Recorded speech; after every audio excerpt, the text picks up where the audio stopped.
Bonjour et bienvenue dans cette vidéo, ici Mariam qui partage avec vous comment vivre une vie plus nourrissante, énergisante et prospère. Alors j'ai qu'une main parce que je promène Ania, mon bébé, dans la poussette comme je fais tous les jours et en même temps j'enregistre cette vidéo pour répondre à un sujet, en fait deux sujets. Numéro 1, la grossesse et numéro 2, le jeûne. Alors c'est deux sujets qui semblent pas vraiment faire pair, semblent pas vraiment faire un couple ensemble, hein, le jeûne et la grossesse. Et pourtant, c'est deux sujets qui sont importants à mes yeux parce que c'est déjà c'est deux sujets qui ne sont pas abordés ensemble très fréquemment. Je ne crois pas avoir vu de vidéo là-dessus. Et pourtant, c'est la vie, c'est le mode de vie que j'avais avant, toujours aujourd'hui, mais en tout cas d'une certaine manière avant d'être enceinte, et aujourd'hui que j'allaite d'une autre manière, que je ne suis plus enceinte, et quand j'étais enceinte, il y avait encore une autre façon de vivre le jeûne donc. Et je voudrais parler de ce sujet-là aujourd'hui en partageant 3 clés importantes, et si je peux peut-être une 4e, je vais voir selon la durée de la vidéo. En tout cas, la première clé que je veux dire, c'est que quand on est enceinte, il y a plusieurs choses qui se passent dans le corps. Tout le monde le sait, surtout les gens qui ont, les femmes qui ont vécu une grossesse. On va prendre ce petit chemin-là, ensoleillé, ça a l'air bien. Il fait froid mais c'est ensoleillé. Quand on est enceinte, il y a beaucoup de changements qui se passent au niveau physique, mental, émotionnel, en fait à tous les niveaux et rapidement. Du coup, quand il y a des changements qui se passent rapidement et des changements qui sont intenses à tous les niveaux, dans tous les domaines que je viens de citer, donc physique et physiologique, etc., ça augmente le niveau de stress. Quand le niveau de stress augmente, eh bien on a moins de possibilités de jeûner ou moins de facilité à jeûner. Pourquoi ? Parce que stress égale besoin de manger pour combler, pour équilibrer le stress. C'est pour ça que dans le mode de vie d'aujourd'hui, on espère dans le mode de vie qui était jusqu'à maintenant et qui, espérons-le vraiment, change, on avait besoin de manger tous les jours, une certaine quantité par jour, la plupart des gens, simplement parce que notre mode de vie est généralement un mode de vie basé qui est assez stressant et qui implique d'avoir des besoins de prendre à l'extérieur pour être nourri en fait. Quand je parle de vivre d'énergie, j'amène vraiment l'idée en fait qu'on n'a pas besoin de manger, en tout cas autant, pour être nourri. Et ce qui nous nourrit vraiment en réalité originellement, c'est ce qu'on fait, c'est même pas ce qu'on fait, c'est qui on est, et qui on est qui se manifeste aussi à travers ce qu'on fait, à travers notre capacité à créer en tant que créateur. Ça c'est vraiment important. Qu'est-ce qui vous anime, qu'est-ce qui vous rend vivant quand vous êtes au quotidien, qu'est-ce que vous faites qui vous fait vibrer et donc qui vous nourrit. C'est ça en fait votre nourriture principale. Pour moi ça peut être la danse, ça peut être éditer des vidéos, ça peut être faire de la méditation, ça peut être marcher dans la nature, il y a tellement de choses en fait. Mais c'est certainement pas, je pense que c'est pour tout le monde le cas, un travail où on est assis sur une chaise toute la journée de 9h à 5h du soir ou plus. Quand j'étais à Paris c'était plus que ça, devant un ordinateur à faire des calculs, à écrire des courriers, à faire des impressions, je ne sais pas, ce genre de choses, travail de bureau ou travail très prenant intellectuellement. C'est pas ça en fait qui va vous nourrir, en tout cas pas pas le faire au quotidien. Et donc c'est important d'avoir une vie qui en fait est remplie de choses qui nous nourrissent et alors on vit davantage d'énergie comme j'aime bien le dire. Donc voilà l'idée, quand on est enceinte, l'idée c'est que jeûner de manière prolongée, ce que je faisais avant d'être enceinte, c'est-à-dire que je jeûnais pendant plusieurs jours ou plus, généralement c'était plusieurs jours quand même, j'ai jamais fait beaucoup longtemps le jeûne, j'ai pas besoin de le faire. Plus on prend de l'âge et plus c'est bénéfique de le faire. Je ne vais pas parler de ça maintenant, mais ce sera peut-être le sujet de notre vidéo. Mais voilà, je pratiquais le jeûne prolongé, disons, c'est-à-dire plus long que quelques heures ou 24 heures ou 48 heures. Quand j'étais enceinte, je ne l'ai pas fait justement parce que le corps change et je savais déjà pertinemment que le fait que le corps change aussi rapidement et autant, ça implique du stress et stress égale nourriture. Nourriture, alimentation physique. Le deuxième aspect, la deuxième chose qui est importante de savoir, c'est que je prends le temps de respirer parce que je me demande si je vais aller par là ou pas parce qu'il y a beaucoup de travaux. Je pense que je vais faire... Bon allez, on tente. La deuxième chose, c'est que quand vous êtes enceinte, il y a un autre être vivant dans votre corps. Vous n'êtes plus tout seul, vous qui décidez, vous qui avez le contrôle, vous qui allez être le maître plus ou moins consciemment et plus ou moins entièrement de votre corps. Il y a quelqu'un d'autre qui est là, qui est présent. Et ça fait que, c'est positif parce que ça donne une force supplémentaire. J'en parle, j'aborde cet aspect dans une autre vidéo que j'ai faite sur cette chaîne. Mais ici, là, je veux dire que ça aussi implique que vous n'avez pas tout le contrôle de votre corps. C'est-à-dire qu'un autre être a ses envies, a ses désirs, a sa force, a sa présence. Et du coup, il faut accepter ça. Par exemple, quand j'étais Quand j'étais une fois dans un magasin, et donc j'étais enceinte au tout début de la grossesse, j'ai eu des vertiges en fait. Ça ne m'arrive jamais. Et j'ai eu des vertiges parce qu'en fait, du coup, la présence de ce bébé ou ce fœtus dans votre ventre fait que ça va amener des choses, des changements, des flux énergétiques différents qui amènent donc, qui impactent, vous n'avez plus le contrôle entier et donc vous n'avez plus le maître complet. C'est-à-dire que du coup, la nourriture va apporter une béquille et va vous aider à passer ce potentiel partiellement non-contrôle du corps. Je suis désolée, le français c'est pas facile à l'heure actuelle parce que du coup, comme je répète souvent dans les vidéos, je ne vis pas en France, je vis en Angleterre et je ne parle que anglais, à part avec ma mère et avec mon bébé, parce que du coup, comme ça elle peut parler français et anglais supposément. Donc des fois je bafouille un peu, mais voilà, faut pas s'inquiéter. Donc du coup, on n'est pas le maître de son corps. Une autre fois, ça m'est arrivé de carrément tomber en visitant en fait un appartement parce que je voulais justement un appartement qui soit plus adapté à mon bébé, à moi, à notre famille après, et en fait j'allais dire oui parce que l'appartement répondait à tous les points sur ma liste. Et finalement, à la fin de la visite, je me suis sentie tellement mal, j'allais tomber et la personne qui m'a fait visiter l'appartement m'a rattrapée avant que je touche le sol en fait. Et ça, c'est pour vous dire, une fois de plus, j'avais pas le contrôle de mon corps parce que quelqu'un d'autre l'occupait avec moi et ce quelqu'un d'autre là finalement m'a apporté un message à travers cette visite, à travers cette réaction physique qui était pour me dire non en fait Mariam, prends pas cet appartement, c'est pas pour toi, c'est pas pour nous.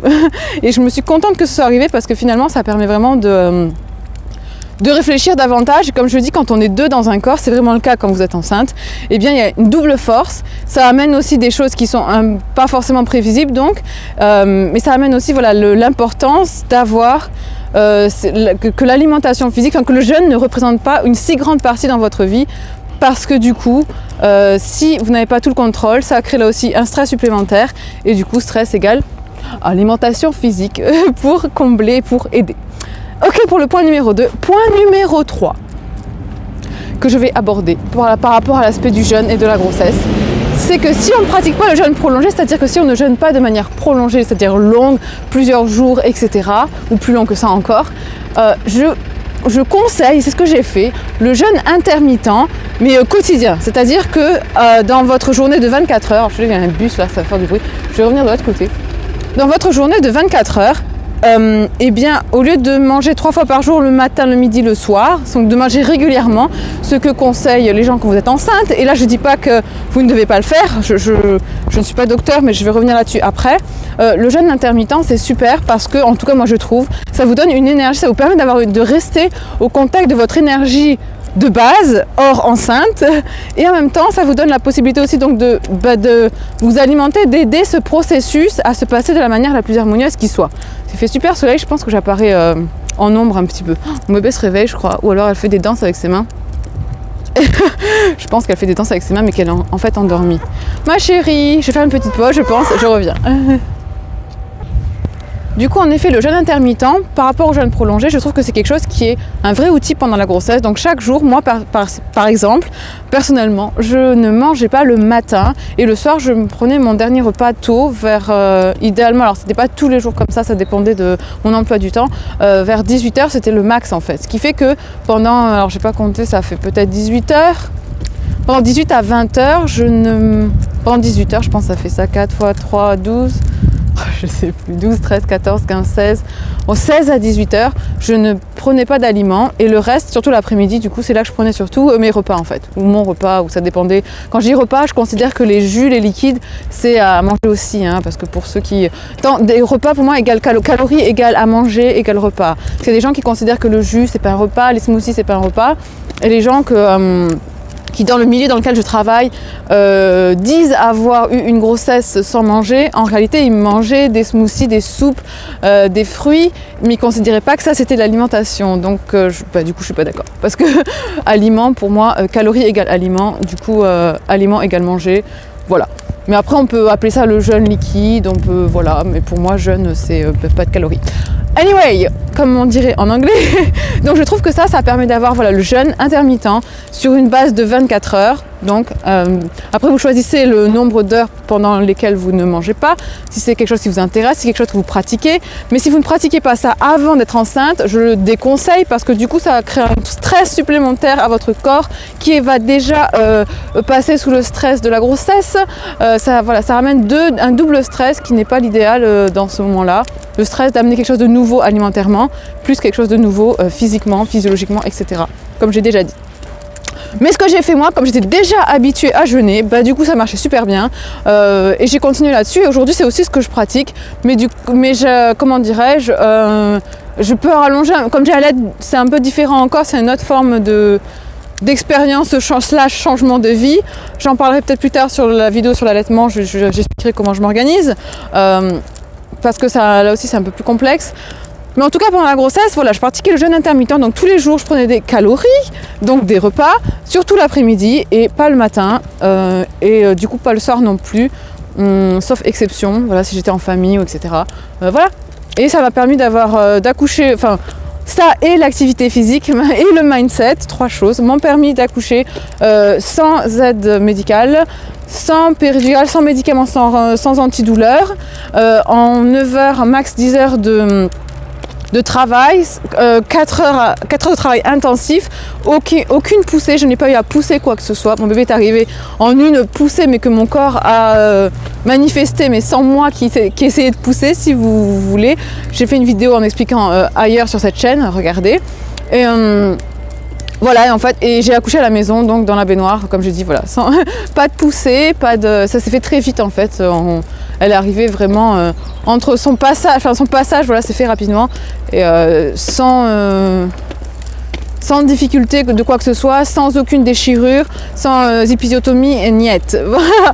Tout ça pour dire que finalement, si vous avez un mode de vie, je ne dis pas que c'est le jeûne intermittent qui est responsable, mais le jeûne plus l'activité physique, plus le mindset et le travail avec le souffle, la méditation, j'en parle dans d'autres vidéos et j'en parlerai encore, ça amène une vraie différence. Et du coup, quand vous avez un enfant qui naît comme ça, de cette manière naturelle et dans un cadre familial et un environnement qui est agréable et qui est celui que vous connaissez, qui est cocooning, qui est votre confort, qui est votre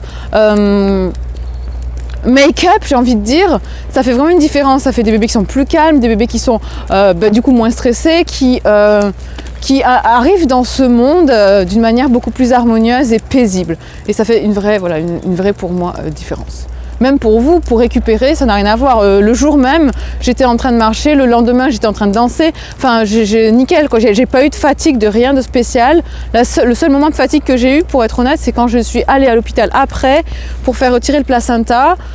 L'histoire est un peu complète, je pense que j'en parle dans la vidéo. Oui, j'en parle dans ma vidéo sur la naissance de Anya, donc de mon bébé. C'est le seul moment où j'ai été stressée, que c'était fatigant. Tout le reste, c'était nickel, génial. Alors là, je sais que j'apparais vraiment en ombre parce que le soleil est derrière moi. Mais on termine cette vidéo. Et le point numéro 4 qui est important, que je voudrais dire aussi concernant la grossesse et le jeûne, c'est que quand vous pensez que ce bébé que vous avez dans le ventre, vous lui donnez une empreinte déjà qui est, si vous jeûnez plus que le jeûne sur 24 heures, donc sur le jeûne de quelques heures par jour, vous donnez une empreinte à cet enfant qui n'est pas forcément l'empreinte du monde actuel dans lequel on vit. Je ne dis pas que ce sera toujours le cas, mais en tout cas à l'heure actuelle, la plupart des gens mangent tous les jours 3 fois par jour, faut être réaliste.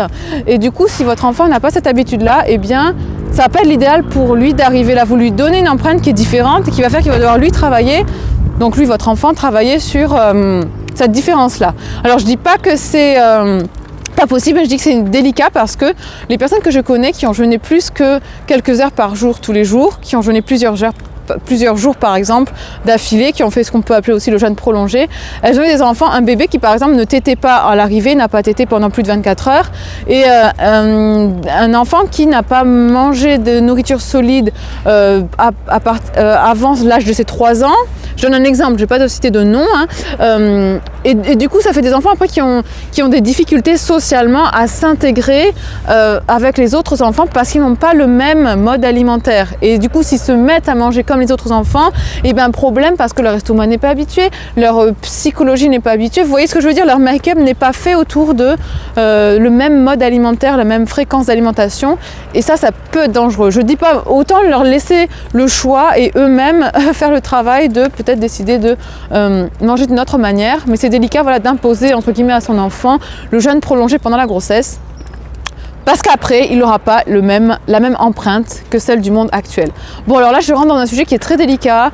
J'en parle parce que je sais que beaucoup de gens me connaissent pour avoir travaillé avec des personnes qui pratiquent le jeûne prolongé, qui ont certaines des familles et qui claim en anglais, comment on dit en français, qui disent vivre sans manger ou en mangeant très peu, etc. Et je dis attention, voilà. Je veux m'arrêter là pour ce sujet-là, c'était le 4e point. Pendant la grossesse, vous donnez une certaine empreinte, pas juste alimentaire d'ailleurs, tout ce que vous faites, hein, mais l'alimentation c'est quasiment tout sur cette planète à l'heure actuelle. Tous les jours, on mange plusieurs fois par jour. Les enfants, c'est pareil. Le bébé, quand il arrive, le médecin vous demande combien de fois il mange, combien de fois il fait caca, combien de fois il fait pipi, combien de couches. Est-ce qu'il y a des grosses histoires autour de la régurgitation, des reflux, enfin, c'est des gaz, c'est des coliques, c'est énorme. Tout ce qui tourne autour de l'alimentation, en fait, quand un enfant arrive, c'est le sujet principal. Quel que soit ce qu'il peut avoir, je disais dans la vidéo en anglais, je pense, que j'avais appelé le médecin parce qu'elle il y a des nuits où elle criait, je ne savais pas c'était quoi le problème, maintenant je sais, j'en parlerai dans une autre vidéo. J'ai appelé le médecin, je disais qu'est-ce que je peux faire, est-ce que je peux venir pour savoir au moins ce qu'il y a, du fait que j'ai jamais eu d'enfant, j'avais aucune idée de c'est quoi les cris. Et le médecin me demande est-ce qu'elle mange, est-ce qu'elle fait caca, est-ce qu'elle salit ses couches. Oui, vous n'avez pas besoin de venir, tout va bien. C'est le seul, je vous dis, c'est vraiment la seule problématique, c'est est-ce que l'enfant mange, est-ce que le bébé mange, c'est tout ce qui compte comme critère de santé. Voilà, c'est pour ça que je termine cette vidéo là-dessus pour dire que l'aspect alimentaire c'est important, que le jeûne c'est un aspect bénéfique, mais ne pas être dans l'extrême. Surtout quand on est enceinte, l'extrême par rapport au monde actuel dans lequel on vit, parce que ça impacte la suite. Voilà. Bon, je clôture cette vidéo, je ferai d'autres vidéos comme je dis sur le jeûne, qui ne sont pas en lien avec la grossesse spécifiquement, peut-être en lien avec l'allaitement, j'en ferai. Et d'ici là, passez une excellente journée et plus encore, à bientôt, ciao.